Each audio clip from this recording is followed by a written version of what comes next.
Hey everybody, and welcome to Stock Abilities. Today I'm going to be covering a McDonald's. Now, McDonald's is a pretty well-known restaurant across the entire world. It's been around even just as long as Walmart has, if not longer. I'm not sure on the years on that, but it's been around for a very long time, outlasting numerous restaurants and being one of pretty much the first universal restaurants in the entire world, at least in the United States, that is.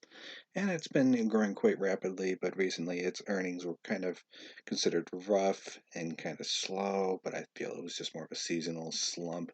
And also they did a lot of recent investment into a whole bunch of things, which I'll be covering in this video, and why I feel that at this point it's a very good entry, and even recently after its big $4 jump today, that it will continue to go back up to at least over 200 by the end of the year, probably looking at the 202 to 205 range is my best guess.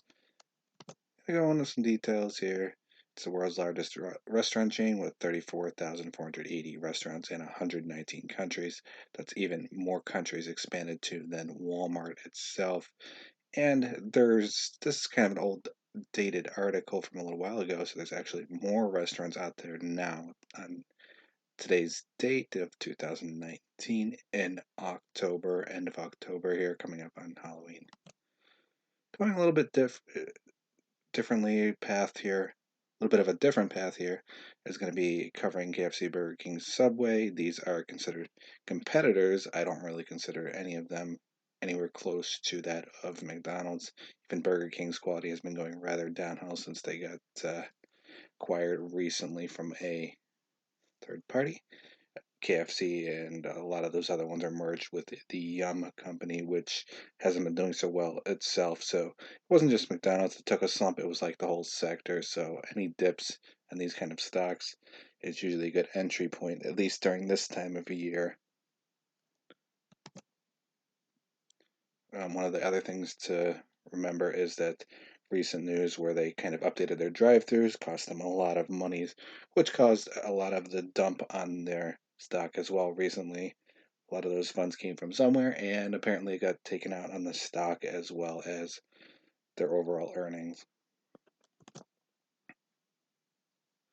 This is just a random thing I want to throw in there. It's not really super relevant, but it gives you an idea that they are trying to attempt to expand their equivalent mailing list and the people that they sell to other countries, including the United Kingdom. So they are still expanding on different countries and through the World Wide Web and through apps and things like that. They're still gradually getting those out, and that's a big market cap that they haven't really tapped into quite yet. And one of the more recent news, I don't know if you guys heard, was that Wendy's is kind of trying to do a push to breakfast in a more expansive fashion, and McDonald's probably won't consider it too big of a competitor, at least for the next year or two. But you might see some new food items, things like that, and more of a push to separate itself from Wendy's. I don't think a whole lot will come out of it, but you really never know. And that's really about all I wanted to cover with McDonald's. McDonald's has been around for years and years and years. It's not going anywhere.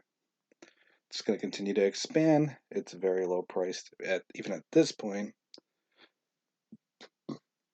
And I project that you'll see maybe upwards of 200, 250, maybe even 300 by late of next year, maybe year after. There's a lot of expansion it can do, and I don't consider any of the companies as real competitors. Thank you for listening in, and if you'd like to hear other videos about McDonald's, make sure to like, share, and comment below on your own input on this company. Have a nice day.